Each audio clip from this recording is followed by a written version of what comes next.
नमो लोये सौहरिहन्ताणम् नमो लोये सौहृदानम् नमो लोये सौभागिर्यानम् नमो लोये सौज्यायानम् नमो लोये सौत्रिकावती सावनम् ओंकारमिन्दु संयुक्त नित्यम् जायन्ति योगिनः कामदम् मोक्षदम् च ओंकाराय नमो नमः मङ्गलम् भगवान् यो मङ्गलम् गौतमो मङ्गलम् कुन्कुण्डार्यो विजेन्द्रमोसुमङ्गलम् नमः समरिसाराय स्वानुभूत्या चकास्ते स्वभावाय भवाय सर्वाः विभावनिदाता।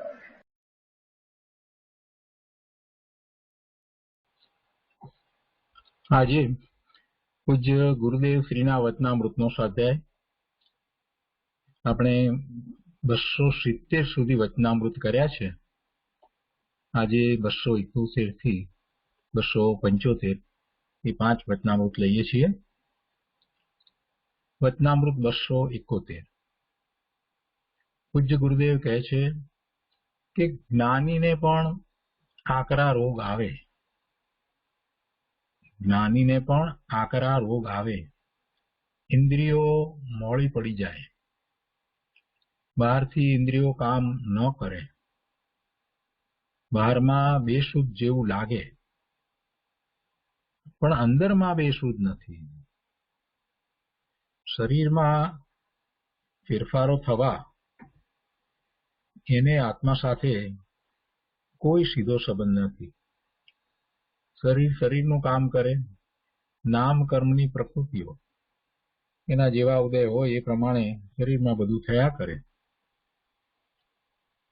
ત્રાણુ પ્રકૃતિ છે એટલે એ જે રીતે બંધાયા છે એ પ્રમાણે બધા ઉદય આવે.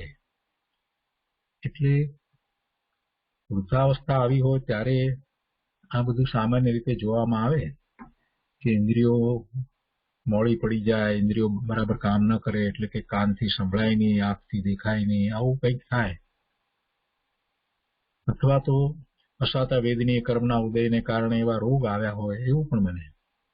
અને ઘણી વખત તો એમ લાગે કે હવે કાંઈ બહુ સંભળાતું નથી ને ખબર પડતી હોય એવું લાગતું નથી, સમજાતું નહીં હોય કદાચ, એવું પણ બહારથી વિચાર જોનારને એમ લાગે. પણ જો એ આત્મજ્ઞાની છે, સમ્યક દર્શન એને થયું છે, તો આ બધું હોય તે છતાં પણ એને અંદરમાં તો પૂરેપૂરી સ્વરૂપને વિશે જાગૃતિ હોય જ. એટલે એ વાત ગુરુદેવે બતાવી છે. વૃદ્ધાવસ્થા ન હોય, નાની ઉંમર હોય ત્યારે પણ આમાંનું કંઈક બને એવું બને. કૃપાળુદેવની ઉંમર તો માત્ર 33 વર્ષની હતી જ્યારે તેમણે દેહ ત્યાગ કર્યો. પણ કેવું શરીર હતું, એટલો એકવડો બાંધો ને કેવું શરીર હતું. એટલે એ બધું હોય છતાં પણ અંદરમાં બેશુદ્ધ નથી, અંદરમાં પૂરેપૂરી શુદ્ધિ, એટલે શુદ્ધિ છે એટલે કે પોતે પૂરેપૂરા જાગૃત છે, ભાનમાં છે. બહારમાં હોય ઠીક છે, બહારમાં કેટલી વાતમાં રસ ન પડે, સુનમુન બેઠા હોય એવું પણ લાગે, પણ પોતે પોતાનામાં રહ્યા હોય એ મહત્વનું છે. આમ પણ બહારમાં કરવા જેવું શું છે ને કરી શકતોય નથી, તો પછી બહારમાં એ રસ લે કે ન લે એનો કઈ અર્થ તો છે નહીં. મિથ્યા દ્રષ્ટિને એમ છે કે બહારમાં એ બધો રસ લે છે એટલે એક્ટિવ છે અને બધું બરાબર છે, એને એમ લાગે. સમ્યક દ્રષ્ટિને બહારમાં કાંઈ રસ નથી પડતો, ભલે ઇન્દ્રિયો બરાબર કામ કરતી હોય તો પણ રસ ન પડતો હોય, શાંત હોય, ન બોલે, એથી શું થઈ ગયું? અંદરમાં એનું લક્ષ સ્વરૂપ તરફ હોય અને એ જ મોટામાં મોટી જાગૃતિ છે. એટલે એમ અંદરમાં બેશુદ્ધ જ્ઞાની હોતા જ નથી. એને રોગ હોય, શરીર ક્ષીણ થઈ ગયું હોય, ગમે તે થયું હોય, ઇન્દ્રિયો બરાબર કામ કરતી ન હોય બહારમાં, તો પણ અંદરમાં એમની ચેતના એટલી જાગૃત હોય છે, પોતે પોતાનામાં જ હોય છે. એ વાત અહીંયા 271માં કરી. એ પછી 272મું વચનામૃત છે. પૂજ્ય ગુરુદેવ કહે છે કે મુનિને કર્મ પ્રકરણ હોતો નથી. મુનિને કર્મ પ્રકરણ હોતો નથી. મુનિ કોઈ કામ માથે લેતા નથી. કર્મ એટલે અહીંયા કાર્ય. મુનિને એવા કાર્ય કરવા માટે એવું કોઈ બંધન હોતું નથી. કર્મ પ્રકરણ કયો છે એટલે આના પછી આ એ પ્રમાણે કાર્ય કરવા ના આયોજન વગેરે એ કઈ એમને હોતું નથી. મુનિ કોઈ કામ માથે લેતા નથી. આ જવાબદારી સંભાળી લે, આ કરવું ને હવે અનિયમિત આમ કરવું જ પડે ને એવી કોઈ મુનિને જવાબદારી હોતી નથી. પાઠશાળાનું ધ્યાન રાખવું પડશે કે પૈસા ઉઘરાવવા માટે તમારે જવું પડશે.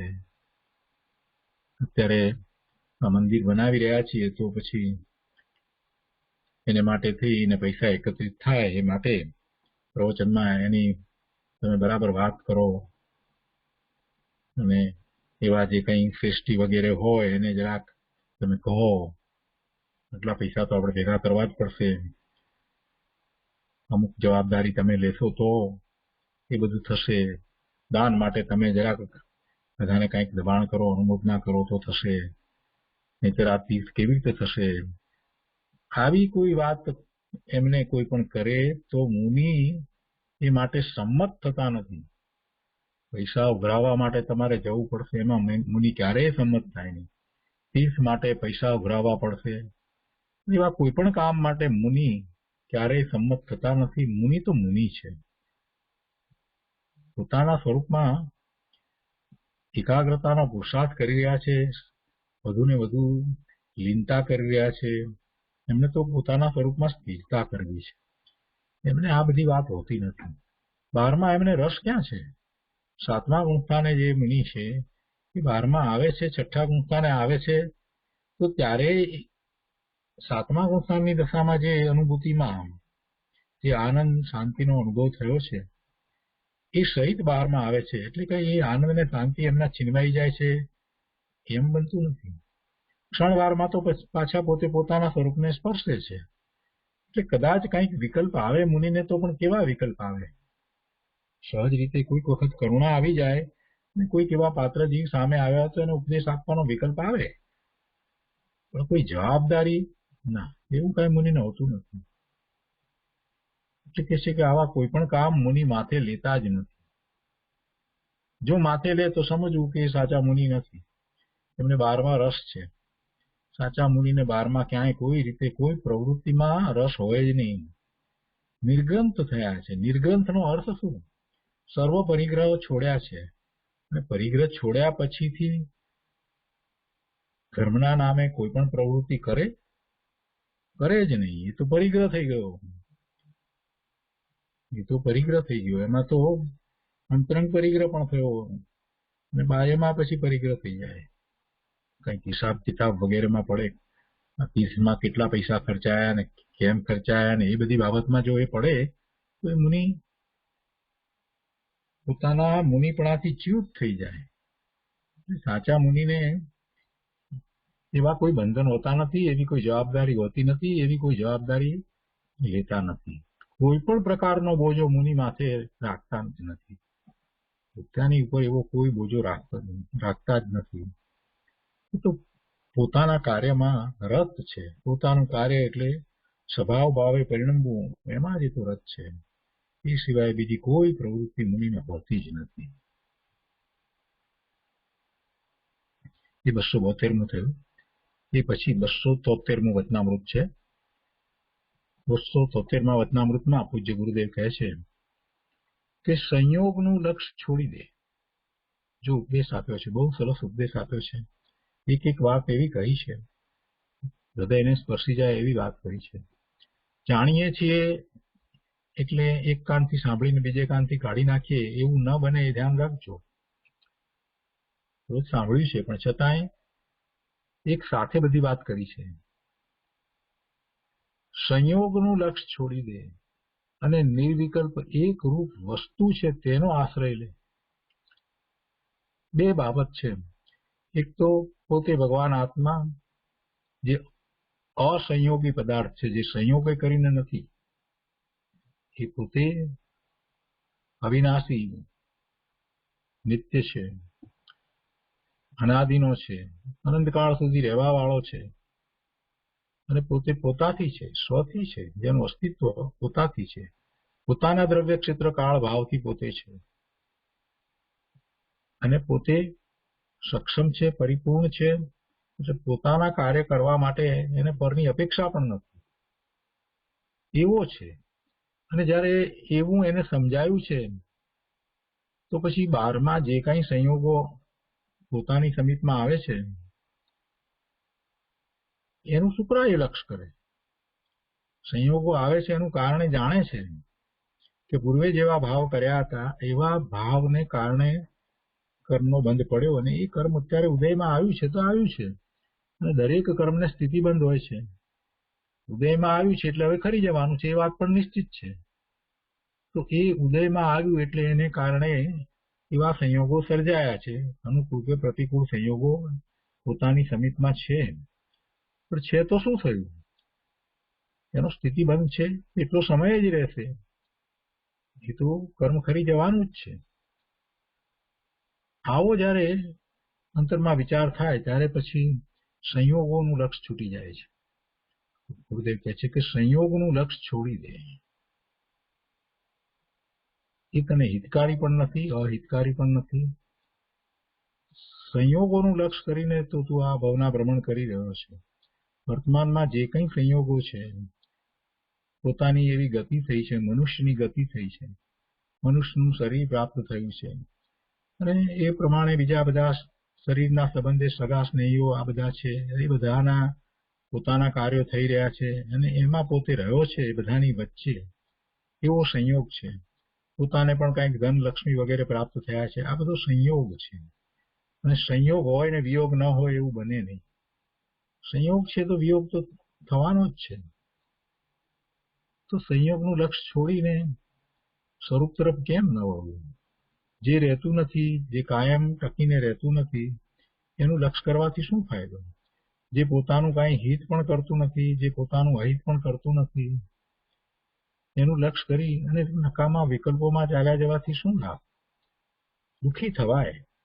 એટલે સંયોગોનું લક્ષ છોડવું જ રહ્યું. ગુરુદેવ કહે છે કે સંયોગનું લક્ષ છોડી દે. એનું લક્ષ છોડીને પછી લક્ષ ક્યાં કરવું? તો કહે છે કે તારું નિર્વિકલ્પ સ્વરૂપ છે, વિકલ્પ વિનાનું. તું જ્ઞાન આનંદ સ્વભાવી ભગવાન આત્મા છે, એનું લક્ષ કર. એટલે કહે છે કે નિર્વિકલ્પ એક રૂપ વસ્તુ છે તેનો આશ્રય લે, એનું લક્ષ કર. વર્તમાનમાં ત્રિકાળી જ્ઞાયક તે હું છું એમ આશ્રય કર. નિર્વિકલ્પ એક રૂપ વસ્તુ છે એનો આશ્રય લે. અને પછી કહે છે કે નિર્વિકલ્પ વસ્તુ કેવી છે? તો કે તો ત્રિકાળી ત્રણેય કાળે જ્ઞાયક જ્ઞાયક જ્ઞાયક જ છે. પણ અત્યારે વર્તમાનમાં પણ એ જ્ઞાયક જ છે, બીજું કાંઈ નથી. ભલે આ પર્યાય મનુષ્યની છે અને એને અનુરૂપ શરીર છે, આ બધા કર્મના ઉદયો છે, બધું છે, છતાં પણ વર્તમાનમાં પણ એ વસ્તુ તો જ્ઞાયક જ છે. એ ત્રણેય કાળે જ્ઞાયક જ રહે છે. એટલે વર્તમાનમાં એ જ્ઞાયક છે. બહારમાં જે સંયોગો, બહારમાં જે કાંઈ છે મલિનતા, એ બધું એને સ્પર્શતું પણ નથી. એટલે વર્તમાનમાં ત્રિકાળી જ્ઞાયક તે હું છું એમ આશ્રય કર. વર્તમાન પર્યાયનું લક્ષ કરશે તો સ્વરૂપની પ્રાપ્તિ નહીં થાય, સ્વરૂપનો અનુભવ પણ નહીં થાય. વર્તમાન પર્યાયમાં તો અનેક પ્રકારની મલિનતા છે અને એ ક્યાં એક સરખી રહે છે? એ બદલાયા કરે છે. એટલે એ નહીં, પણ જે ત્રિકાળી વસ્તુ ધ્રુવ છે એ વર્તમાનમાં પણ એવી ને એવી શુદ્ધ છે, પરિપૂર્ણ છે, એનો આશ્રય કર. એનો આશ્રય કરે ત્યારે બીજી આગળ વાત કહે છે કે ગુણ ગુણીના ભેદનું પણ લક્ષ છોડીને એક રૂપ ગુણીની દ્રષ્ટિ કર. પોતે કેવો છે એનો જયારે એને અભ્યાસ કર્યો તો એમાં અનંત ગુણનો પિંડ ભગવાન આત્મા છે અને પોતાના ગુણ એટલે શક્તિ, એમાં 47 શક્તિ પોતાની કેવી છે એના વર્ણન સાંભળ્યા એટલે એને મહાત્મા પણ આવ્યું. અને વારંવાર એ પોતાને એવી શક્તિ છે, એવા પોતાનામાં ગુણ છે, એવા વિકલ્પમાં જશે તો સ્વરૂપનું લક્ષ નહીં થાય. એનું મહાત્મા લાવ્યા પછીથી એ ગુણ કઈ પોતાથી જુદા નથી અને એક એક ગુણ એમ કઈ વસ્તુમાં એટલે પોતાના સ્વરૂપમાં રહ્યા નથી. અભેદ વસ્તુ છે અને આખી વસ્તુ અસંખ્ય પ્રદેશી છે. એ આખી અસંખ્ય પ્રદેશી વસ્તુની અંદર અનંત ગુણ રહ્યા છે. એ આખા ભાગમાં દરેકે દરેક ગુણ રહ્યો છે અને એ જ ગુણી છે એટલે એ જ પોતે છે, એ જ દ્રવ્ય છે. એમાં કોઈ ભેદ પડતા જ નથી. એટલે ગુણ ગુણીના ભેદ નો જો વિચાર કરવા જશે તો વિકલ્પ થશે. એટલે કે છે કે ગુણ ગુણીના ભેદનું પણ લક્ષ છોડીને એક રૂપ ગુણીની દ્રષ્ટિ કર. પોતે ભગવાન આત્મા ગુણી અભેદ અખંડ વસ્તુ છે, એની દ્રષ્ટિ કર, એનું લક્ષ કર. એમ કરતા શું પ્રાપ્ત થશે? તે કહે છે કે એમ કરતા તને સમતા થશે, આનંદ થશે, દુઃખનો નાશ થશે, સમતા થશે. સમતા થવી એટલે શું? સમતા કોને કહી છે? ઈચ્છાઓ, આસક્તિઓ, તૃષ્ણા આ બધું સમી જવું અને એક પ્રકારની પ્રસન્નતા થવી. પોતાને બધું પ્રાપ્ત છે એમ પોતે કૃત્ય થાય છે ત્યારે એક પ્રકારે એને પ્રસન્નતા વર્તે છે. અને આકુરતા, વ્યાકુળતા, ઉપાધિ આ બધું ટળી જાય છે એવી એને ક્ષમતા થાય છે. કોઈના પણ સંબંધી એને કાંઈ પછી ચિંતાનું કારણ રહેતું નથી એમ એને ક્ષમતા થાય છે. કેમ કે વસ્તુ સ્વરૂપને જે સમજે છે, જાણે છે, એને બધા પ્રત્યે એ વસ્તુ જેવી છે તેવી જાણી છે માટે સંભાવ વર્તે છે અને એમ જ વસ્તુ સ્વરૂપ છે અને પોતાની વસ્તુને પણ એ જાણે છે. પોતે અનંત ગુણનો પિંડ, ભગવાન આત્મા, જ્ઞાન આનંદ સ્વરૂપ છે, પવિત્ર છે, પૂર્ણ છે, સક્ષમ છે. પોતાના શુદ્ધ પરિણામ પ્રગટ કરવા માટે એ સક્ષમ છે. પોતાના સિદ્ધત્વને પ્રગટ કરવા માટે એ સક્ષમ છે. આ બધી વાત એક સાથે હોય ત્યારે ક્ષમતા થાય. એ વિના ક્ષમતા હોય નહીં. એ વિના એને કાંઈક ને કાંઈક ઈચ્છા થાય, કોઈક ને કોઈક પ્રકારે એને વિકલ્પ ઉઠે જ, કોઈક ચિંતાનું કારણ બને જ. એટલે જયારે આ બધું હોય ત્યારે જ એને ક્ષમતા થાય. અને એવી ક્ષમતા કોને થાય? સમ્યક દ્રષ્ટિને થાય.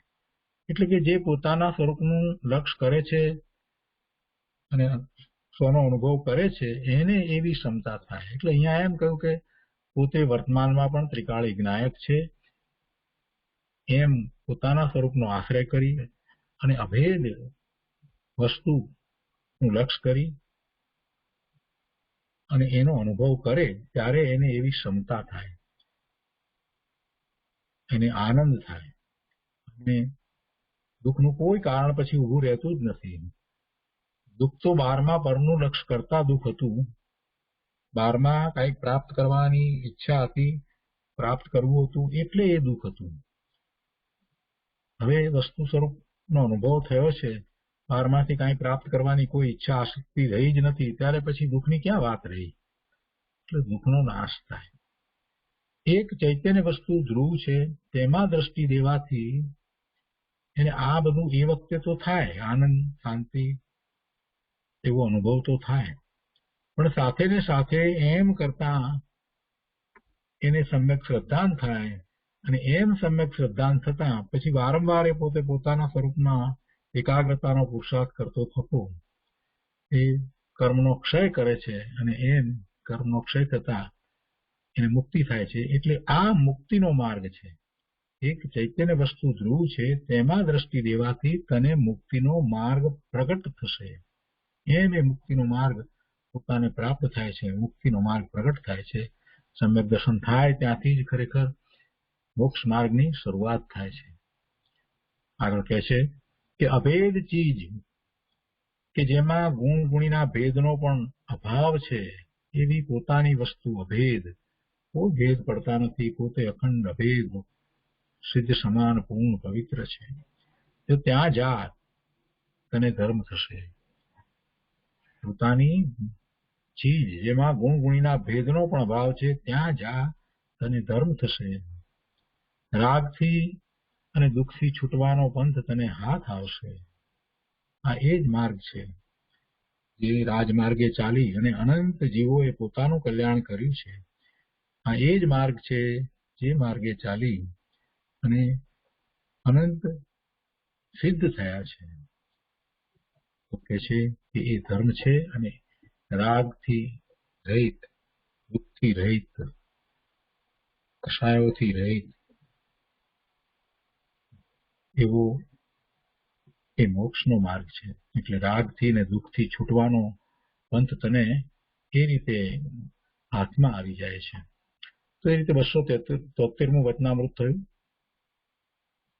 તે પછી 274મું વચનામૃત છે.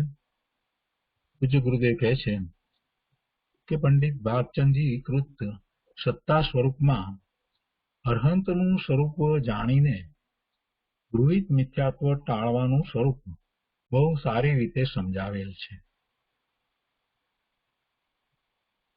પરમાર્થ તત્વના વિરોધી એવા કુદેવ, કુગુરુ અને કુશાસ્ત્રને ઠીક માનવા તે ગૃહિત મિથ્યાત્વ છે. જો ગૃહિત મિથ્યાત્વ કોને કહ્યું? જે અનાદિનું અગૃહિત મિથ્યાત્વ તો એ લઈને આવ્યો છે. એ સિવાય એ વર્તમાનમાં કુદેવ, કુગુરુ અને કુશાસ્ત્રને ઠીક માને છે, સારા માને છે, બરાબર માને છે, યોગ્ય માને છે, આશ્રય કરવા લાયક માને છે, ઉપયોગી માને છે. કોઈ પણ પ્રકારે એમાં પણ બરાબર છે, જીનવાણી જેવી જ વાત છે એમ માનતો હોય, જીનવાણીની સમકક્ષ માનતો હોય, તો એવી માન્યતા જેને છે એ મિથ્યા દ્રષ્ટિ નવું મિથ્યાત્વ ઉમેરી રહ્યો છે, એટલે ગ્રહણ કરી રહ્યો છે એવું ગૃહિત મિથ્યાત્વ. અગૃહિત મિથ્યાત્વ જે અત્યારે વર્તમાનમાં નથી ગ્રહણ કર્યું પણ પૂર્વનું એ લઈને આવ્યો છે અને જે ચાલ્યું આવે છે એવું અગૃહિત મિથ્યાત્વ એને મટાડવાનું છે, કાઢવાનું છે. તો એવું અગૃહિત મિથ્યાત્વ દૂર કરવા માટે, સમ્યક્તો પ્રગટ કરવા માટે જ્યારે એ પ્રયત્ન કરે છે તો એ દેવ ગુરુ શાસ્ત્રની શ્રદ્ધા કરી અને એમાંથી માર્ગ પામે છે. પણ એ દેવ ગુરુ શાસ્ત્ર એ સાચા ન હોય, દેવ પણ સાચા ન હોય, ગુરુ પણ સાચા ન હોય અને શાસ્ત્ર સાચા ન હોય. એટલે એવા કુદેવ, કુગુરુ અને કુશાસ્ત્ર એને ઠીક માનશે તો પેલું અગૃહિત મિથ્યાત્વ તો જશે નહીં, પણ ઉપરથી વધારામાં ગૃહિત મિથ્યાત્વનો ઉમેરો થશે. ગુરુદેવ એ વાત કરે છે કે પરમાર્થ તત્વના વિરોધી એવા કુદેવ, કુગુરુ અને કુશાસ્ત્રને ઠીક માનવા તે ગૃહિત મિથ્યાત્વ છે. અને આવું ગૃહિત મિથ્યાત્વ ટાળવું હોય તો શું કરવું પડે? તો સાચા દેવ, સાચા ગુરુ અને સાચા શાસ્ત્રને એને અભ્યાસ કરી, સમજી અને સ્વીકારવા પડે. અને એમ કરે તો એને ગૃહિત મિથ્યાત્વ ન થાય અને પેલું અગૃહિત મિથ્યાત્વ જે અનાદિનું ચાલ્યું આવે છે એને દૂર કરવાનો માર્ગ પ્રાપ્ત થાય. એટલે આ પંડિત ભાગચંદજીએ જ્યારે અરહંતનું સ્વરૂપ એનું વર્ણન કર્યું તો એ દ્વારા સાચા દેવનું સ્વરૂપ સમજાયું. પંડિત ભાગચંદજી કૃત સત્તા સ્વરૂપમાં અરહંતનું સ્વરૂપ જાણીને એમાં જે અનંત ભગવાનનું સ્વરૂપનું એમણે વર્ણન કર્યું એને જાણી અને પછી એનો સ્વીકાર થાય તો આપણને ખ્યાલ આવે કે ઓહો, પ્રભુ કેવા હોય, હરિયન પરમાત્મા કેવા હોય, સાચા દેવ કેવા હોય એનો ખ્યાલ આવે. અને જ્યારે એ સમજાય તો પછી કઈ એકલા હરિયન ભગવાન સમજાય છે ના, હરિયન ભગવાનની વાણી પણ પછી સમજમાં આવે જ. એટલે જીનવાણી પણ સમજાય અને જીનવાણી સમજાય તો જે જીનવાણીના આરાધક છે અને કરુણા કરી અને જીનવાણી આપણને પહોંચાડે છે એવા ગુરુ એ પણ પછી સાચા ગુરુ હોય એ જ ખ્યાલમાં આવે. એટલે અનંતનું સ્વરૂપ જાણી અને ગૃહિત મિથ્યાત્વ ટાળવાનું સ્વરૂપ બહુ સારી રીતે એમાં એ પંડિત ભાગચંદજીને સમજાવ્યું છે. એ વાત કરી અને પછી હવે સમજાયું કે કોને ગૃહિત મિથ્યાત્વ કહેવાય? તો કે પરમાર્થ તત્વના વિરોધી એવા કુદેવ, કુગુરુ, કુશાસ્ત્રને ઠીક માનવા તે ગૃહિત મિથ્યાત્વ છે. હવે આગળ કહે છે કે હું પરનો કરતા છું, કર્મથી રોકાયેલો છું. હું પરનો કરતા છું, પરના કાર્યો કરી શકું છું, મારી ઈચ્છા પ્રમાણે પરને પરિણામ આવી શકું છું, આવી માન્યતા. બીજી માન્યતા છે કે કર્મથી રોકાયેલો છું, કર્મને કારણે હું મારામાં જે શક્તિ પડી છે ને એ શક્તિને પ્રગટ નથી કરી શકતો. કર્મને કારણે હું જ્ઞાન પ્રાપ્ત કરી શકતો નથી. કર્મને કારણે મને મિથ્યાત્વ છે. એમ અનેક પ્રકારે કર્મને કારણે બધું એ માને છે. કર્મ જાય તો જ્ઞાન થાય. પોતાને જ્ઞાનાવરણીય કર્મને કારણે જ્ઞાન નથી થતું. દશાંગવર્ણીય કર્મની પ્રકૃતિના કારણે પોતાને નિંદ્રા થાય છે. એ ત્યારે જાય છે તો પોતાને જાગૃતિ થાય છે. એવી રીતે જ્ઞાનાવરણીય જાય છે તો પોતાને જ્ઞાન થાય છે. આવી બધી વાત પોતે સુખી થાય છે, દુઃખી થાય છે, આ બધું કર્મને કારણે છે. આવી બધી વાત અને પછી એ બધી વાત કરી અને પછી એના સમાધાનો આપ્યા છે કે એ બધા એ કર્મને કારણે નથી થતા. એ બધી વાત તમે સારની 332 થી 344 એ ગાથામાં આચાર્ય ભગવાને બહુ સરસ રીતે વર્ણવી છે. અને એમાં તો એ વાત કહી છે કે એનું જે એને વિકારી ભાવ થાય છે એનું કરતા કર્મ નથી અને કર્મ એ બધું કરાવતું નથી. પોતે જ એનું અજ્ઞાન અવસ્થામાં કરતા છે. એ વાત એમાં તો કહી છે. પણ હજી ઘણાને આ વાત છે કે કર્મને કારણે જ હું તો અટક્યો છું, રોકાયો છું. પરથી જુદો સ્વતંત્ર નથી એટલે શરીરથી જુદો એ વાત હજી એને બેસતી નથી. કેટલાક તો એવો ઉપદેશ પણ આપે છે કે સંસાર પર્યાયમાં હોય ત્યાં સુધી પોતે શરીર સહિત છે એમ જ એને પુરુષાર્થ કરવાનો. શરીર સહિત જ છે એમ માનવાનું ને એમ જ પુરુષાર્થ કરવાનો. એટલે પુરુષાર્થમાં શરીરની ક્રિયાઓ વગેરે તો હોય જ. શરીર સહિતની માન્યતા. શરીર રહિત તો સિદ્ધ થાય ત્યારે થાય. એટલે અત્યારે વર્તમાનમાં સાધક દશામાં પોતાને શરીર સહિત માનવો, આવો તો ઉપદેશ આપવામાં આવે છે. ત્યારે ગુરુદેવ શું કહે છે? ગુરુદેવ કહે છે કે વર્તમાનમાં આ સમયે પણ ભલે મિથ્યા દ્રષ્ટિ હોય તો પણ એ શરીરથી જુદો છે, ભિન્ન છે. શરીર અને આત્મા ક્યારેય એકરૂપ થયા નથી, થાય નહીં, ત્રણ કાળમાં બને નહીં. શરીર જડ અને પોતે ભગવાન આત્મા ચેતન જ્ઞાન સ્વરૂપ. એ ચેતન ગમે તેટલા કરોડો વર્ષ એ જળની સાથે રહે તો પણ જળનો એક ગુણ પણ ચેતનમાં પ્રવેશ પામે નહીં, કે ચેતનનો એક ગુણ પણ પેલા જળમાં જાય. આવી ભિન્નતા છે. એટલે શરીરથી પોતે હંમેશા જુદો જ છે. પોતાને જે સંયોગો કરીને જે કંઈ પ્રાપ્ત થયું છે એ બધાથી પણ એ જુદો છે. પણ એમ નથી માનતો, એનાથી ઊંધું માને છે. પરનો કરતા છું, કર્મથી રોકાયેલો છું, પરથી જુદો સ્વતંત્ર નથી. ને વળી આગળ કહે છે કે શુભ રાગથી મને ગુણ થાય છે. શુભ ભાવને કારણે મને લાભ થાય છે. શું લાભ થાય? એનો બંધ પડે એટલે લાભ થાય છે. એ તો બંધ છે, છેવટે તો બંધ જ છે ને. એથી કઈ ભવના ભ્રમણ તો રોકાતા નથી. શુભ રાગથી મને ગુણ થાય છે. તો આવી બધી જે ઊંધી માન્યતા જે અનાદિથી ચાલી આવે છે એ અગૃહિત મિથ્યાત્વ છે. આવી અનેક પ્રકારે એની માન્યતા જે ચાલી આવે છે, પોતાનું જે શરીર છે એ શરીર રૂપે પોતાને માને છે, એની સાથે એકત્વ મહત્વ છે. પોતાની વર્તમાન પર્યાય જેવડો જે પોતે પોતાને માને છે, આ બધું અગૃહિત મિથ્યાત્વ છે. જે શરીરમાં ગયો એ શરીરમાં એને પોતાપણું કર્યું એ અગૃહિત મિથ્યાત્વ છે. પોતે ખાઈ શકે છે, દરેક ગતિમાં જે ગતિમાં ગયો એ બધી ગતિમાં એને આહાર સંજ્ઞા અને આહાર સંજ્ઞા પોતાની સહજ સંજ્ઞા છે એમ એ માનતો આવ્યો છે. એ બધી સંજ્ઞાઓ વિશે એમ જ માનતો આવે છે. આ બધું પોતાને હોય. આવું અનાદિનું ચાલ્યું આવે છે. એવું અગૃહિત મિથ્યાત્વ તો એને અનાદિથી છે. ઊંધી માન્યતા એને અનાદિથી છે. તો અહીંયા કહે છે કે એવી જે ઊંધી માન્યતા અનાદિથી છે તે અગૃહિત મિથ્યાત્વ અથવા નિશ્ચય મિથ્યાત્વ છે. અને તે નિશ્ચય મિથ્યાત્વ ટાળવા પહેલા જે ગૃહિત મિથ્યાત્વ અથવા વ્યવહાર મિથ્યાત્વ છે તે ટાળવું જોઈએ. આ અગૃહિત મિથ્યાત્વને ટાળવું છે તો એની પહેલા અત્યારે એને સમ્યક દર્શન ન હોય અને કોઈ પ્રકારે ખોટા દેવગુરુ શાસ્ત્રની શ્રદ્ધા કરતો હોય તો પહેલા તો એને ટાળવાની જરૂર છે. ગૃહિત મિથ્યાત્વ જેને કારણે થાય એ પહેલા સૌથી પહેલા એને ટાળવું જોઈએ. એ નહીં ટાળે તો પેલું અગૃહિત મિથ્યાત્વ ક્યાંથી ટાળવાનો છે?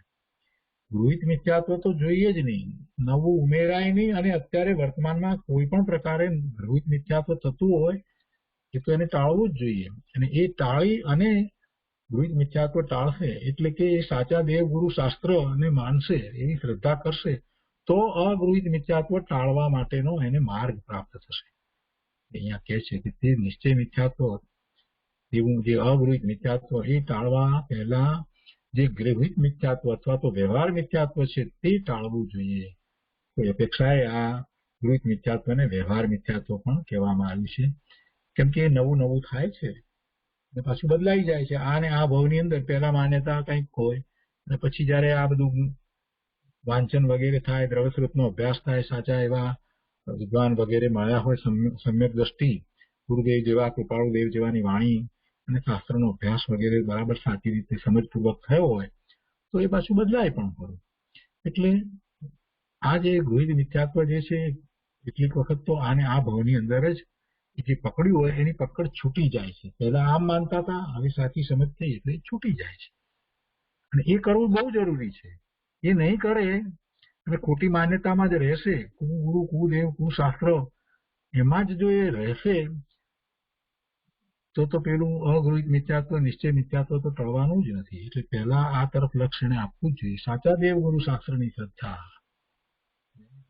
ગૃહિત મિથ્યાત્વ અથવા તો વ્યવહાર મિથ્યાત્વ છે એને ટાળવું જ જોઈએ. તે રીતે આ 274મું વચનામૃત થયું. તે પછી 275મું વચનામૃત છે. ગુરુદેવે આ 275ના વચનામૃતમાં ઘણી વાત કરી છે. આપણે એક પછી એક લઈએ છીએ. સ્વાનુભૂતિની વાત કરી છે. ગુરુદેવ કહે છે કે સ્વાનુભૂતિ થતા જીવને કેવો સાક્ષાત્કાર થાય, સ્વનો અનુભવ થાય છે ને, તો એ સાક્ષાત્કાર છે, એટલે કે પ્રત્યક્ષ પણ છે. સાક્ષાત્કારનો અર્થ શું થાય કે પ્રત્યક્ષપણે જાણવું. તો કે સ્વાનુભૂતિ થતા જીવને કેવો સાક્ષાત્કાર થાય છે. સ્વાનુભૂતિ થતા અનાકુળ આહલાદમય એક આખા વિશ્વની ઉપર તરતો વિજ્ઞાન ઘન પરમ પદાર્થ અનુભવવામાં આવે છે. એટલે કે પરમાત્મા અનુભવવામાં આવે છે. પોતે જ પરમાત્મા છે, પોતાનું પરમાત્મા સ્વરૂપ એને અનુભવમાં આવે છે. સ્વાનુભૂતિ થતા કોઈ આકુળતા નથી, એવું અનાકુળ આહલાદમય,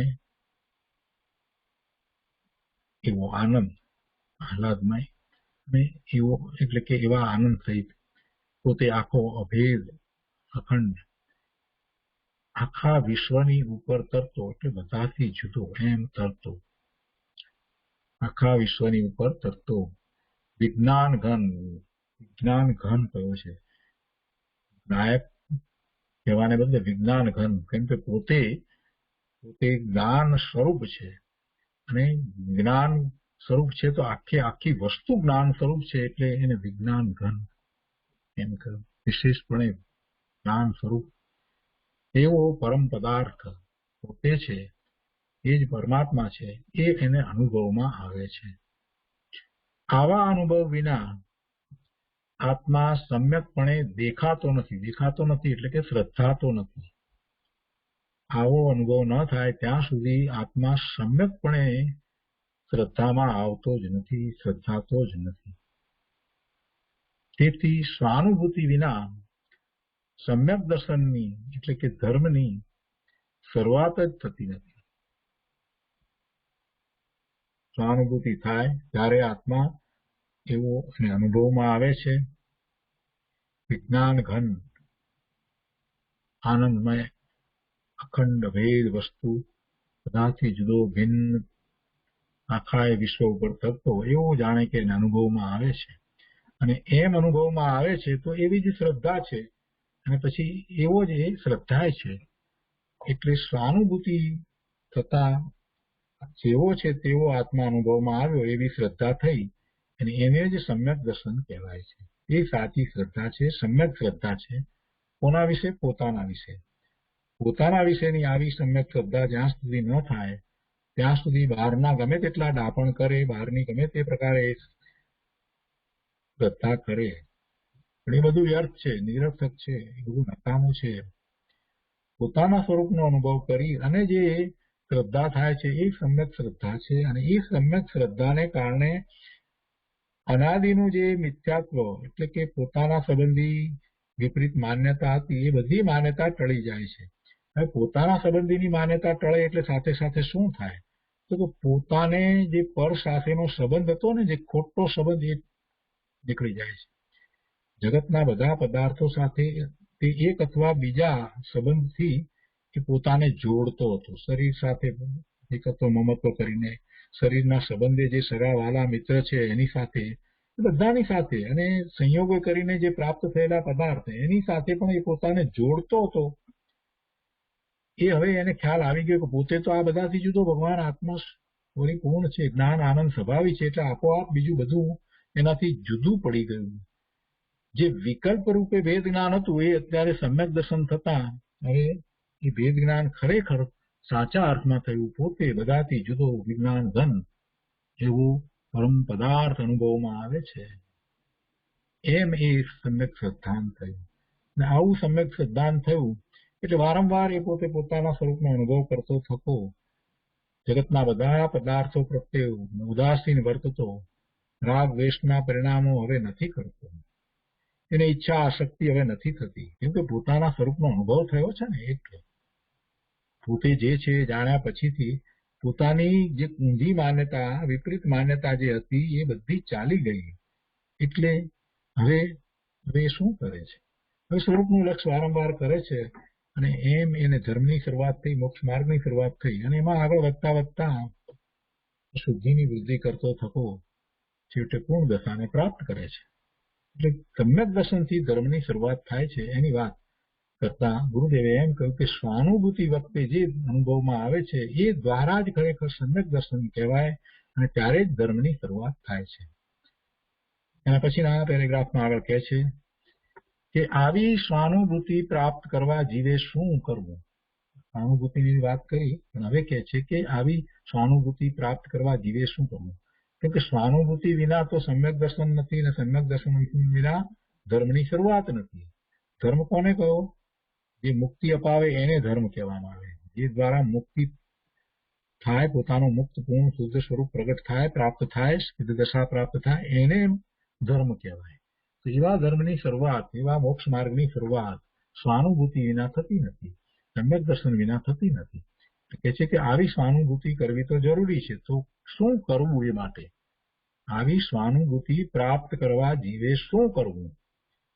તો એના ઉત્તર રૂપે કહે છે કે સ્વાનુભૂતિની પ્રાપ્તિ માટે જ્ઞાન સ્વભાવી આત્માનો ગમે તેમ કરીને પણ દ્રઢ નિર્ણય કરવો. તો ગમે તેમ કરીને એટલે ખૂબ પુરુષાર્થ પૂર્વક નિર્ણય કરવો.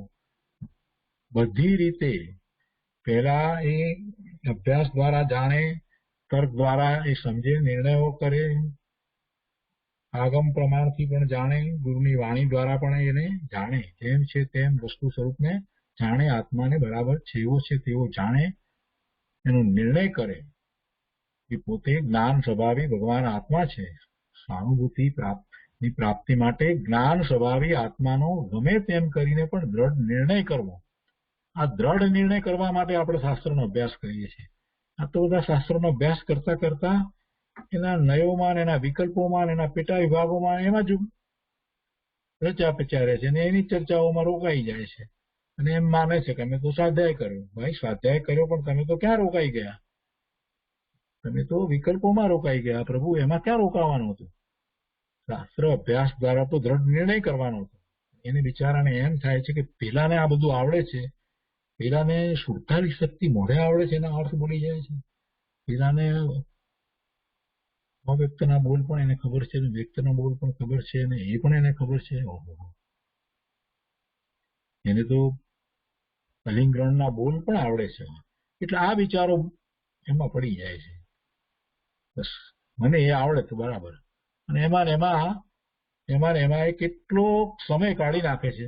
એવી કેટલી બધી વાત રોજ કંઈક ને કંઈક આ વિદ્વાનો કરતા હોય અને એમાં અને એમ થાય કે આ યાદ કરી લો તો સારું, ને આ જાણી લઈ તો સારી, ને આ જાણી લો તો સારું. પણ ગુરુદેવ જે કહે છે એને એ પકડતો નથી. ગુરુદેવ તો એમ કે છે કે ભાઈ તું એવા જ્ઞાન સ્વભાવનો નિર્ણય કર ને, દ્રઢ નિર્ણય કર ને કે તું જ્ઞાન સ્વભાવી ભગવાન આત્મા છું. હવે આ નિર્ણય કરવા માટે રોજ ગુરુદેવ જે કહે છે એ પ્રમાણે એક નિર્ણય કરે તો બીજા બધા જે કંઈ દ્રવ્ય સ્વરૂપનો અભ્યાસ કર્યો ને જે સમજાવવામાં આવ્યું છે એ બધું એક વાર સમજાવ્યું અને પછી ભૂલાઈ જાય તો શું વાંધો છે? જે કરવાનું છે એ શું છે? સ્વાનુભૂતિ કરવાની. અને સ્વાનુભૂતિ કરવાની છે તો સ્વને જાણવાનો છે અને સ્વનો નિર્ણય કરવાનો છે, પાક્કો નિર્ધાર કરવાનો છે. જ્યાં સુધી નિર્ધાર ન થાય, નિર્ણય ન થાય ત્યાં સુધી સ્વ સિવાય બીજી કોઈ વાતમાં પડવાનું નથી. કરવાનું તો આ છે. મેં તો રોકાઈ રહ્યો ક્યાં? ચર્ચામાં રોકાઈ રહ્યો. સ્વાધ્યાય કરીને પછી ચર્ચા કરે. અહીંયા કહે છે કે ભાઈ તારે તો સ્વાનુભૂતિ પ્રાપ્ત કરવી છે તો જ્ઞાન સ્વાભાવિક પોતે આત્મા છે એને ગમે તેમ કરીને પણ એનો દ્રઢ નિર્ણય કર. ગમે તેમ કરીને એટલે કે એના સિવાય બીજી બધી વાતો છોડી દઈને, બધું છોડવું પડે તો છોડી દે, બીજા બધા વિકલ્પો છોડી દે, બીજી વાતમાં જઈશ જ નહીં. બીજી બધી શીખવું શીખવું શીખવું, જાણવું જાણવું જાણવું, જે નવું નવું આવે બધામાં એમાં રોકાઈ રહીશ તો પ્રભુ તું આ નિર્ણય કરવાનો તો ચૂકી જઈશ. તારી પાસે સમય કેટલો છે? જે કરવાનું છે એ કર ને. અહીંયા કહે છે કે દ્રઢ નિર્ણય કર આત્માનો. ગમે તેમ કરીને પણ દ્રઢ નિર્ણય કરવો આ જરૂરી છે. જેને દ્રઢ નિર્ણય થાય કે હું ભગવાન આત્મા સિદ્ધ સમાન છું, બસ બીજી કોઈ વાત નથી. એનો નિર્ણય દ્રઢ કરવાનો છે, પાક્કો નિર્ણય. એમાંથી એને કોઈ ફેરવી ન શકે એવો પાક્કો નિર્ણય થઈ જાય અને બધી જ વાત પછી સ્વના લક્ષ્ય થવા માંડે. બસ એ સિવાય બીજી કોઈ વાતમાં રસ ન પડે તો પછી આગળ વધીને સ્વાનુભૂતિ થાય. બાકી કઈ સ્વાનુભૂતિ એમ કઈ વાતમાં પડી નથી ભાઈ કે થઈ જાય સ્વાનુભૂતિ. પછી આત્માનો નિર્ણય, પોતાના આત્માનો નિર્ણય નથી કર્યો પછી જો આત્માનો નિર્ણય થયો હોય તો બીજે રુચિ થાય જ નહીં. આત્મા સિવાય બીજું જાણવાની કેમ રુચિ થાય છે? નવી નવી વસ્તુ જાણવા માટે કેમ એ આગળ વધે છે? અને જે જાણવાનું છે એને કેમ ગૌણ કરી નાખે છે? આત્માને જાણવાનો છે, આત્માનો દ્રઢ નિર્ણય કરવાનો છે. જાણવું એટલે દ્રઢ નિર્ણય કરવાનો. પોતે એવો છે કે જ્ઞાન સ્વભાવી આત્માનો નિર્ણય દ્રઢ કરવામાં સહાયભૂત તત્વજ્ઞાનનો, આ જ્ઞાન સ્વભાવી આત્માનો નિર્ણય કરવાનો છે. દ્રઢ નિર્ણય કરવામાં સહાયભૂત શું છે? તો કે એમાં સહાયભૂત તત્વજ્ઞાનનો અભ્યાસ કરવાનો છે. પણ શેને માટે? આત્માનો દ્રઢ નિર્ણય કરવા માટે સહાયભૂત તત્વજ્ઞાનનો એને અભ્યાસ કરવાનો છે. અહીંયા છે ને અભ્યાસ કરવો એમ કહ્યું છે. તત્વજ્ઞાન કરીને પછી ડેશ કર્યું છે એટલે તત્વજ્ઞાનમાં શું શું આવી જાય એ બધા દ્વારા એને છેવટે અભ્યાસ કરવાનો છે. એ બધાનો નહીં એ દ્વારા કરવું તો એ છે આત્માનો દ્રઢ નિર્ણય. એટલે અહીંયા કેટલીક વાત એ રીતે લખી છે કે મુખ્ય આ વાત છે. તત્વજ્ઞાન કયા પ્રકારનું તત્વજ્ઞાન? તો કે દ્રવ્યનું સ્વયં સિદ્ધ સતપણું અને સ્વતંત્રતા. એક વાત, 6 દ્રવ્ય છે, 6 દ્રવ્ય પોતે પોતાથી છે, સ્વયં સિદ્ધ છે અને એનું હોવાપણું છે, સતપણું હોવાપણું છે અને સ્વતંત્ર છે. કોઈને કારણે નથી, પરિણામે એમનું સ્વતંત્ર થઈ રહ્યું છે અને એ પોતે પોતાથી જ એ સિદ્ધ છે. એને સાબિત કરવાની કઈ જરૂર પડતી નથી. એ જ્ઞાનમાં એક જ્ઞેય તરીકે જણાય છે. 6 દ્રવ્યની વાત લેવી છે અહીંયા. તો કે દ્રવ્યનું સ્વયં સિદ્ધ સતપણું અને સ્વતંત્રતા. બીજી વાત, દ્રવ્ય ગુણ પર્યાય. દ્રવ્ય ગુણ પર્યાય 6 પ્રકારના દ્રવ્યો. દરેક દ્રવ્ય જે છે તે ગુણોનો પિંડ છે અને સમયે સમયે જે બદલાય છે એ પર્યાય છે. એમ આખી વસ્તુ છે. એવા 6 દ્રવ્ય છે અને એમાં પોતે જીવ દ્રવ્ય, આત્મદ્રવ્ય, એનો પણ એ જ રીતે એને નિર્ણય કરવાનો છે કે પોતે શુદ્ધ દ્રવ્ય છે, ત્રિકાળ શુદ્ધ છે એવું દ્રવ્ય, જે દ્રવ્ય અનંત ગુણના સમૂહ રૂપ છે. અને જે પ્રગટ સમયે સમયે બદલાતી જે અવસ્થા છે તે પર્યાય છે. એ પોતાની વર્તમાન આ પર્યાય જે બદલાઈ રહી છે સમયે સમયે એવી આ પર્યાય. શરીર એ નહીં, આત્માની પર્યાયની વાત છે. શરીરની પર્યાય જુદી થઈ, આત્માની. પોતે જીવ દ્રવ્ય છે તો જીવની પર્યાય શુભાશુભ ભાવરૂપ જે થઈ રહ્યો છે, વિકારી ભાવરૂપ થઈ રહ્યો છે, એવી આ બધી પર્યાય. અને પરનું લક્ષ છોડીને સ્વરૂપનું લક્ષ કરે છે તો જે પર્યાય થઈ રહી છે તે નિર્મળ પર્યાય થઈ રહી છે. એમ એ પર્યાયની વાત છે. એટલે પ્રગટ પર્યાયની અહીંયા વાત છે. એટલે દ્રવ્ય ગુણ અને પર્યાય એને જેમ છે તેમ જાણવા. અને પછી પર્યાયમાં ઉત્પાદ વ્યય જે થાય છે તે અને પોતે જે ત્રિકાળ શુદ્ધ વસ્તુ જે છે તે કાયમ એક સરખી રહે છે, તે ધ્રુવ. અને એવું તો દરેક દ્રવ્યનું એવું જ પરિણમન થઈ રહ્યું છે. અને એ પરિણમન પોતાને વિશે કે પોતાને આ સમય સમયે નવી નવી અવસ્થા થયા કરે છે, એ ઉત્પાદ છે. અને એ પહેલાની અવસ્થાનો જે વ્યય થઈ જાય છે એ ચાલી જાય છે, એ વિલીન થઈ જાય છે, એવો વ્યય છે. એ વખતે પોતે તો એવો ને એવો જ રહ્યો છે, એ વાત પોતાની પર ઉતારવાની છે. એટલે કે પોતે તો ત્રિકાળ શુદ્ધ છે. છ દ્રવ્યો વિશે આ ઉત્પાદ વ્યય ધ્રુવની વાત સમજ્યા પછીથી પોતે છે એની ઉપર વાત ઉતારવાની છે કે પોતે ત્રિકાળ શુદ્ધ જ છે. અને આ પર્યાય પ્રગટ પર્યાય જે થઈ રહી છે તે થઈ રહી છે, એક પછી એક પર્યાય નવી નવી થયા કરે, છતાંય પોતે ત્રિકાળ શુદ્ધ છે. તો આવી પર્યાય જે થાય છે એમાં બે પ્રકારની પર્યાય થાય છે, એનો એને વિચાર કરવાનો છે. એક તો પરનું લક્ષ કરી અને પોતાને વિભાવ પર્યાય થાય છે, અને બીજી સ્વનું લક્ષ કરી અને પોતાને સ્વભાવ ભાવની પર્યાય થાય છે. તો જે વિભાવ ભાવની પર્યાય જે થાય છે એ પોતાની ધ્રુવ વસ્તુ જે છે એને અનુસરીને નથી થતી. ધ્રુવ વસ્તુ તો ત્રિકાળ શુદ્ધ છે, તો શુદ્ધને અનુસરીને જે પરિણામ થાય એ તો નિર્મળ શુદ્ધ પરિણામ હોય, એમાં તો દુઃખ હોય જ નહીં, આનંદ શાંતિ સુખના જ પરિણામ હોય. એટલે સ્વને અનુસરીને પોતાનું ત્રિકાળ શુદ્ધ સ્વરૂપ છે એનું લક્ષ કરી અને એ ધ્રુવ વસ્તુ એવી ને એવી છે જ, એનું લક્ષ કરી અને જે પરિણામ થાય છે એ સ્વભાવ ભાવરૂપ પરિણામ થાય છે. એટલે એ નવા પરિણામ જે થાય છે, નવા જે પરિણામ થાય છે એ પરિણામની વાત અહીંયા તો કરવી છે. ઉત્પાદ વ્યય ધ્રુવ એવું સ્વરૂપ છે નવ તત્વનું સાચું સ્વરૂપ. એમાં જીવ તત્વની પણ વાત આવી જાય અને બીજા તત્વની પણ વાત આવી જાય. બીજા બધા જીવ સિવાયના બધા જે છે તે અજીવ છે. અને પછી એ અજીવ સાથેના સંબંધે એને જે પર્યાય થઈ રહી છે એ બધી પર્યાય, એ 7 પર્યાય છે, એના સાચા સ્વરૂપને જેમ છે તેમ એ સમજે, ત્યારે જ એ ખરેખર જીવ તત્વ કેવું છે કે જે તત્વ બીજા બધાથી જુદું છે, એમાં આશરો પણ નથી, એમાં બંધ પણ નથી, અને બંધ નથી તો એ ખરેખર એમાં મોક્ષ પણ નથી, એવું શુદ્ધ જીવ તત્વ. અને એવું જીવ તત્વનો જયારે એને નિર્ણય થાય ત્યારે એનું લક્ષ કરતા એને નિર્મળ પરિણામ થાય. એટલે એવું જીવ તત્વ એ 9 તત્વમાંથી એને સમજવાનું છે. અને પછી વર્તમાનમાં એને ક્યાં સિદ્ધત્વ છે, એટલે એ શરીર સહિત છે ને, તો કે છે કે અને શરીરની તદ્દન ભિન્ન ભિન્ન ક્રિયાઓ જે શરીર સાથે રહ્યો છે એ શરીરની જે જુદી જુદી ક્રિયાઓ થાય છે એ બધાને સમજવાની છે કે એ પોતાથી ભિન્ન છે, જુદી છે. પોતે અને શરીરની ક્રિયા એ એક રૂપ નથી, પોતાની ઈચ્છા પ્રમાણે શરીરની ક્રિયા થતી નથી. જેમ શરીરની ક્રિયા જે રીતે થાય છે તે રીતે માત્ર એને એ જાણે છે, પણ એને કરે છે એમ નથી થતું. એ ઈચ્છે પ્રમાણે શરીરમાં ફેરફાર થતા નથી. એને ન ઈચ્છ્યું હોય એવા કેટલાય ફેરફારો શરીરમાં થઈ ગયા છે, છતાંય હજી એને એમ છે કે હું શરીરને બરાબર રાખું. હજી એના મનમાંથી એ વાત ખસતી નથી કે હું શરીરને બરાબર રાખું, આમ કરીને બરાબર રાખું ને તેમ કરીને બરાબર રાખું. એ વાત એને હજી ખસતી નથી. અને એને માટે કરી અને કેટલી ધાંધલ ધમાલ કરે, જેને એ રાખી નથી શકતો, જે રહેવાનું નથી. થોડા વર્ષોમાં તો એ છૂટી જવાનું છે. અને એ શરીરના પરમાણુઓ રોજ બદલાય છે, રોજ. કોઈ દિવસ છે કે જયારે શરીરના પરમાણુ ના બદલાય? અરે સમય સમયે એમાં ફેરફાર થયા જ કરે છે. એ પરમાણુઓ એમાં બદલાય છે, એમાં પરમાણુનું આવવું ને જવું થયા જ કરે છે. એવું એ શરીર, એને એક સરખું રાખવું છે. આ મોટી મૂર્ખાઈ, એને ક્યાંથી આવો મૂર્ખાઈનો રોગ લાગુ પડે છે ખબર નથી પડતી. આ જીવને શરીરને એવું ને એવું રાખવા કેટલો બધો મોહ છે. એ જ્યાં સુધી એ મોહ ન જાય ત્યાં સુધી એનું મિથ્યાત્વ તો કાયમ રહેવાનું જ છે. શરીરને હું આમ કરું તો બરાબર રાખવું, એપોઇન્ટમેન્ટ ડોક્ટરની બરાબર લઈ લેવાની, પહેલેથી ધ્યાન રાખવાનું, કેમ ત્યારે ડોક્ટર એને મોક્ષે પહોંચાડવાનું હોય.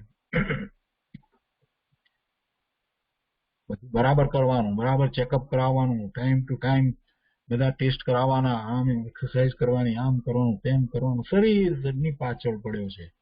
જે એનું નથી ને એ ઈચ્છે એમ થતું નથી. ભગવાન, એટલે કેટલો મોહ છે આ બતાવે છે. અને કેટલો બધો રાગ, કેટલો બધો મોહ છે. મિથ્યાત્વ કેટલું છે. જે વસ્તુ રહેતી નથી એની ક્રિયાઓ એના કારણે થઈ રહી છે, એને આ માને છે કે હું કરાવવું એમ થાય છે. ત્યાં જ મોટી મૂર્ખાઈ છે. અજીવના પરિણામ એ ક્યાંથી ચેતન ભગવાન આત્મા ક્યાંથી કરે? શરીરની ક્રિયાઓ તદ્દન ભિન્ન ક્રિયાઓ છે, આત્માથી જુદી છે, એ એના કારણે થાય છે. આ વાત પણ એને સમજવાની છે. અને પછી કહે છે કે પુણ્ય અને ધર્મના લક્ષણ ભેદ. પુણ્ય કોને કહેવાય અને ધર્મ કોને કહેવાય એ લક્ષણ ભેદથી એને ખબર પડવી જોઈએ.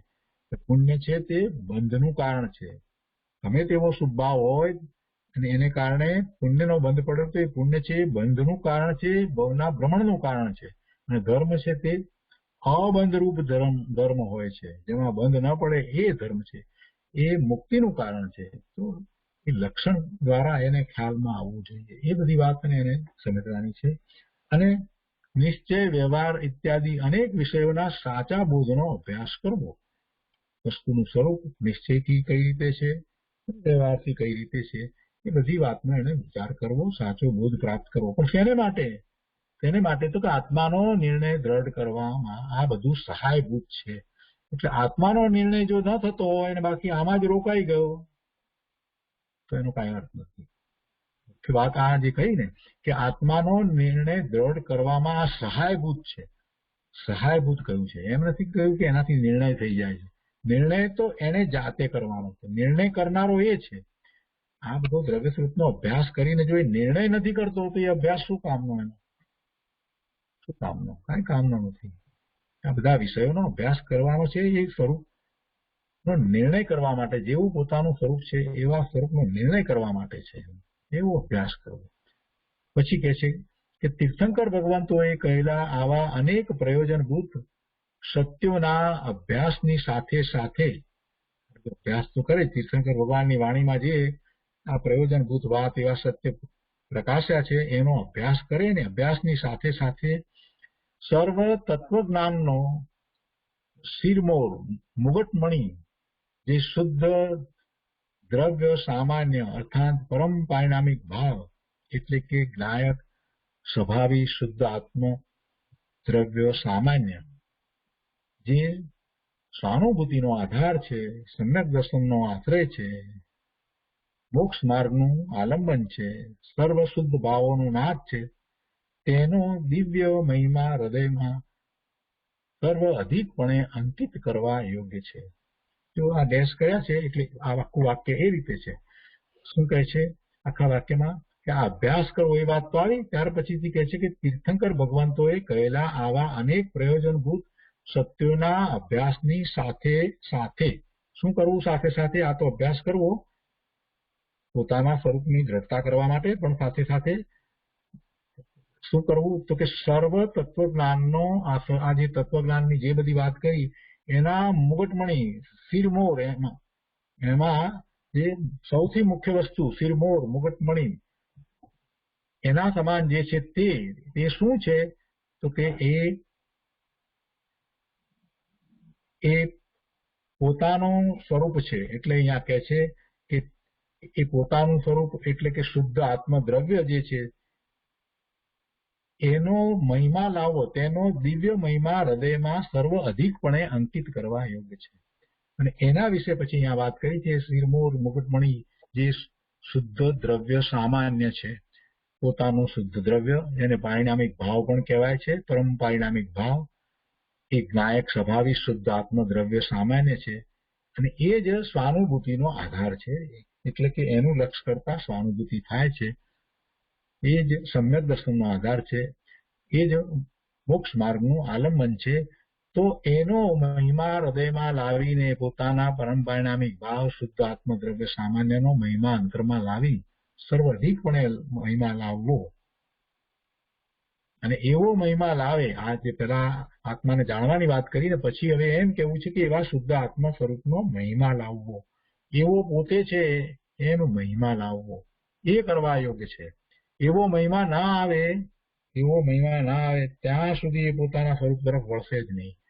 જેનો મહિમા આવ્યો હોય એની તરફ જ વળીએ ને, જેનો મહિમા હોય એની તરફ જ આપણે વળીએ ને. એટલે અહીંયા વાત લખી છે, ફરીથી વાંચીએ ખ્યાલ આવશે કે આ અભ્યાસ કરો ત્યાર પછી તીર્થંકર ભગવંતોએ કહેલા આવા અનેક પ્રયોજનભૂત સત્યોનો અભ્યાસની સાથે સાથે સર્વ તત્વજ્ઞાનનો શિરમોર, મુગટમણી, જે શુદ્ધ દ્રવ્ય સામાન્ય અર્થાત પરમ પારિણામિક ભાવ એટલે કે જ્ઞાયક સ્વભાવી શુદ્ધ આત્મદ્રવ્ય સામાન્ય જે સહાનુભૂતિનો આધાર છે, સમ્યક દર્શનનો આશ્રય છે અને મોક્ષ માર્ગનું અવલંબન છે, સર્વ શુદ્ધ ભાવોનો નાથ છે, તેનો દિવ્ય મહિમા હૃદયમાં સર્વ અધિકપણે અંકિત કરવા યોગ્ય છે.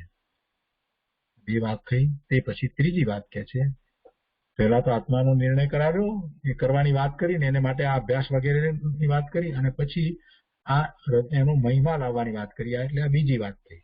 અને પછી કહે છે કે તે નિજ શુદ્ધ આત્મા દ્રવ્ય સામાન્યનો આશ્રય કરવાથી જ અતિન્દ્રિય આનંદમય સ્વાનુભૂતિ પ્રાપ્ત થાય છે.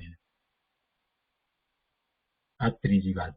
પહેલી વાત આત્માનો નિર્ણય કરવાની વાત કરી, દ્રઢ નિર્ણય કરવાનો, અને એ કઈ રીતે કરવો એ માટે દ્રવ્યસૂત્રના અભ્યાસ વગેરેની વાત કરી, નવતત્વ દ્રવ્ય ગુણ પર્યાય વગેરેની વાત કરી, એ બધો અભ્યાસ કરવાની વાત કરી. ત્યાર પછીથી તીર્થંકર ભગવાને જે પરમ સત્ય પ્રકાશ્યું છે, પ્રયોજનભૂત વાત જે કહી છે, તો એમાં સૌથી મોટામાં મોટી મહત્વની જો કાંઈ પણ વાત હોય તો પોતાનું ત્રિકાળ શુદ્ધ સ્વરૂપ છે, શુદ્ધ આત્મદ્રવ્ય જે છે એનો સૌથી વધુ મહિમા લાવવો. એનો મહિમા જ્યાં સુધી આવે નહીં ત્યાં સુધી આગળ વધાય નહીં. એટલે એનો જયારે મહિમા આવે તો પછી ત્રીજી વાત શું થાય, તો કે એનો આશ્રય કરે. જેનો મહિમા આવ્યો છે એના શરણે જાય, એ જ એને આશ્રયભૂત છે. એટલે એમ નિજ શુદ્ધ આત્મદ્રવ્ય સામાન્યનો આશ્રય કરવાથી જ પછી સ્વાનુભૂતિ થાય છે, અતિન્દ્રિય આનંદમય સ્વાનુભૂતિ પ્રાપ્ત થાય છે. આ સ્વાનુભૂતિ પ્રાપ્ત કરવાનો માર્ગ દર્શાવ્યો. તો આ 275મું વચનામૃત થયું. આજનો સ્વાધ્યાય અહીંયા સુધી રાખીએ છીએ. હવે સુખધામ બોલીએ.